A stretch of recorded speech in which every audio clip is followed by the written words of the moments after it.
Dear students, welcome to Study and Learn Academy and the lecture series of Environmental Science.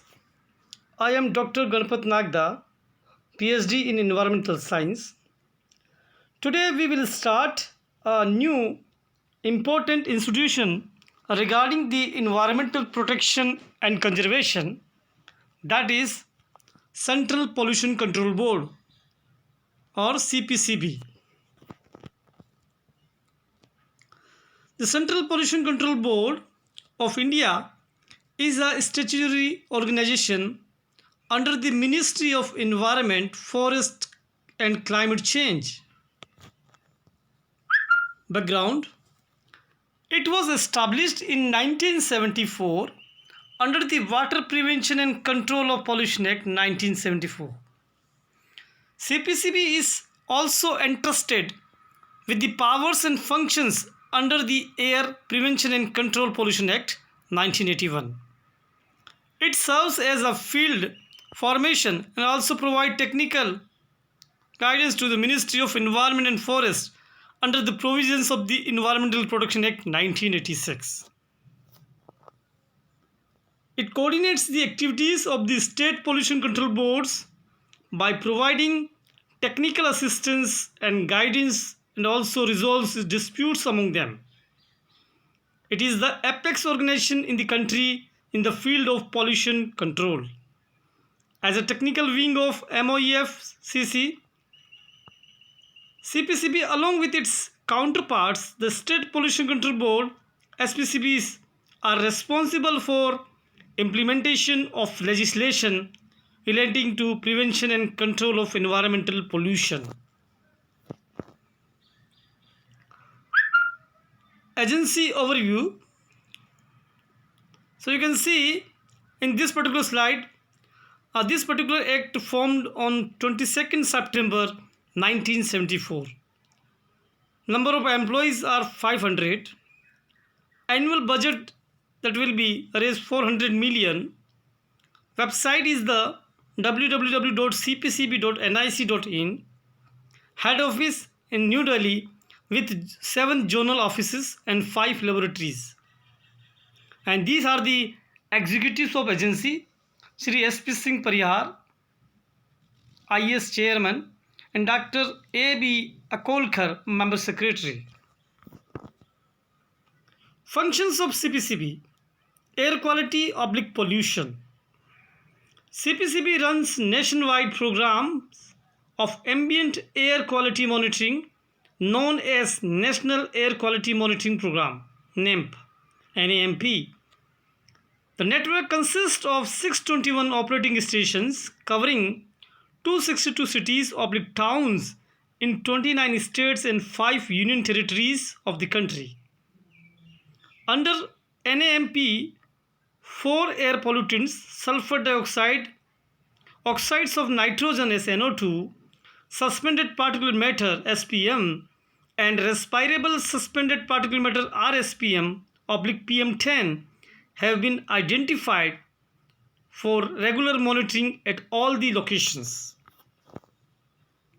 The monitoring of meteorological parameters such as wind speed and wind direction, relative humidity RH, and temperature were also integrated with the monitoring of air quality. Air quality at ITO is updated every week. Next important: water quality / pollution.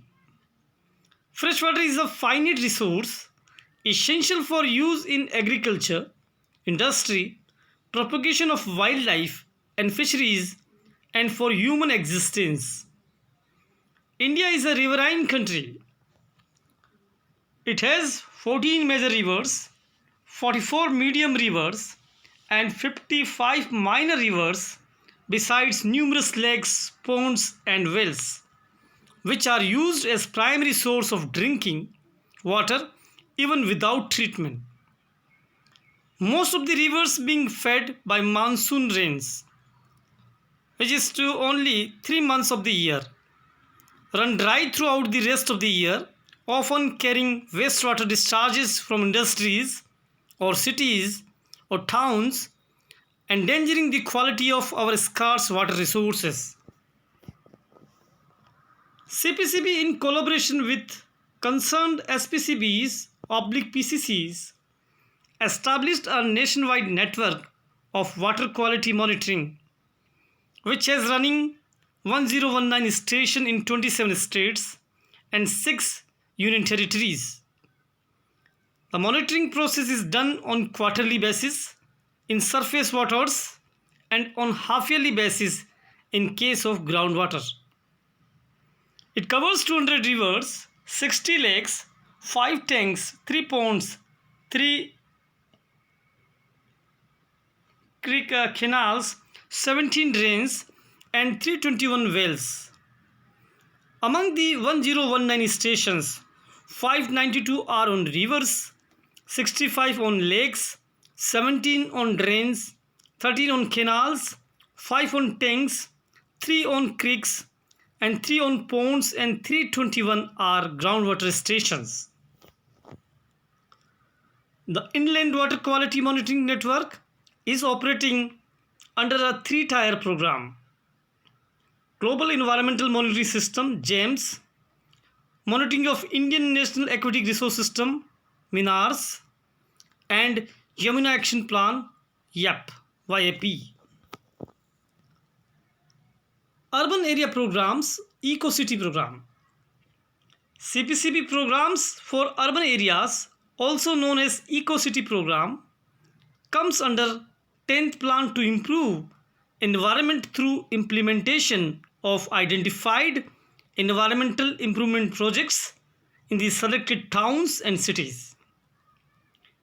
Pilot studies conducted for urban areas by the Center for Spatial Environmental Planning, created at the CPCB under the World Bank funded Environmental Management Capacity Building Project and supported by the GTZ CPCB project under the Indo-German Bilateral Program. According to these studies, CPCB developed a comprehensive urban improvement system employing practical, innovative and non-conventional solutions. Under the 10th Plan, a budget provision of Rs 15 crore has been made for the period 2002 to 3, 2006 to 7 for the Eco-City projects. Municipal solid waste rules. Every municipal authority comes under the Municipal Solid Waste Management and Handling Rules 2000, MSW Rules 2000, and responsible for collection, segregation, storage, transportation, processing and disposal of municipal waste or solid.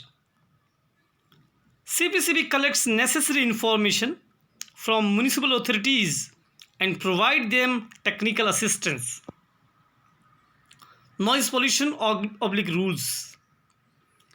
According to SO 123E by MOEF, various sources like industrial activity, construction activity, generator sets, loudspeakers, public address systems, music systems, vehicular horns, and other mechanical devices have deleterious effects on human health. CPCB has the responsibility to regulate and control noise producing and generating sources with the objective of maintaining the ambient air quality standards. Environmental data statistics. CPCB manage environmental data statistics in which air quality, water quality data comes through. In the case of an air quality data, it measures the level of SO2, NO2, RSPM and SPM. CPCB measures and maintains water quality data as well. Quality level of river and ponds are the major fields which comes under the water quality data criteria. Organizational structure of CPCB. CPCB is led by its chairman, following by the member secretary. The CPCB performs its various functions through the following 9 major projects / budgets head: pollution assessment, survey and monitoring, R&D and laboratory management, development of standards and guidelines for industries, specific emissions and effluent standards, training, information database management and library, pollution control technology, pollution control enforcement, mass publications, hazard waste management.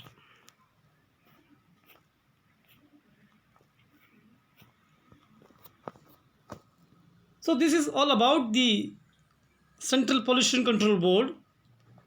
Thank you very much. Goodbye.